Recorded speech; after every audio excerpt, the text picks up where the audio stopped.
Shearperfection. What's good, everybody? Aaron Norris here with Shearperfection, getting ready to teach you guys how to do a V drop fade. Now, the clipper that I'm going to be using today is the Andes cordless Envy Li, my favorite clipper. These cordless adjustables has definitely changed the game for me. So right now I'm just combing the hair over to the side, just trying to get a clear understanding of where the hair is growing and which direction. And so to create my first weight line, I'm actually going to go in with the 0.5 guard and start knocking out that, making that first weight line at the bottom.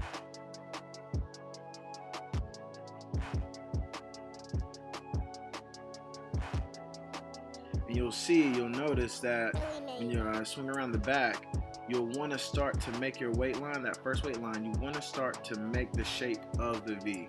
And that'll kind of determine how skinny, how long, and how rounded or how sharp the V cut is going to be for your haircut.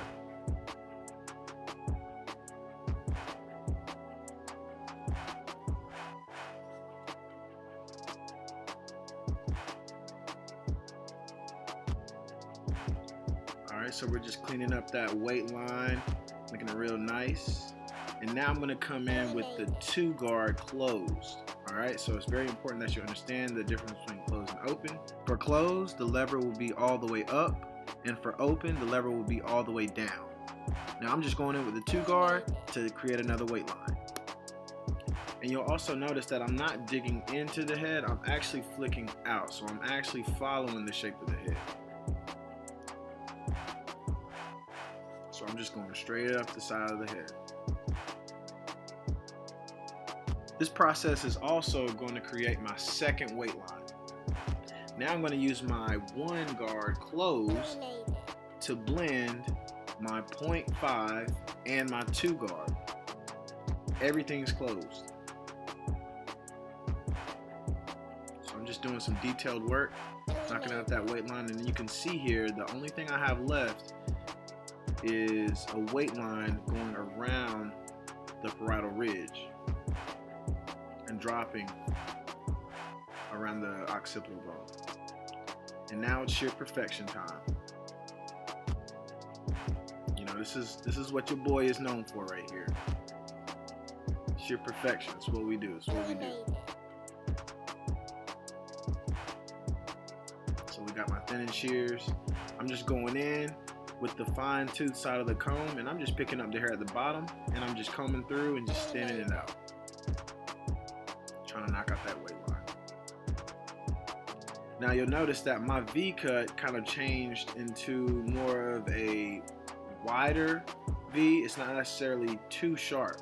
And there are various ways you can do this. You can do this haircut. You can make the V very noticeable. You can make it, you know, semi-noticeable, but as long as you have that narrow look to the back, then you've pretty much executed the haircut. So for this particular style, I usually round it just a little bit, just to make it, you know, blend in pretty well, and then we leave the longer hair on top for a nice comb-over finish. Alright guys, and that pretty much concludes the haircut. I'm just gonna go back in and I'm just gonna clean up anything that I might have missed, like maybe some loose hairs or strands that may be sticking out from the head. I'm very detail oriented, so that, you know, I have to make sure that everything is pretty much perfect. I mean, you know, this is Shearperfection. Alright, so like, share, and follow if you like this video. This will be my first men's haircut tutorial. And this is Shearperfection. More videos coming soon. Shearperfection.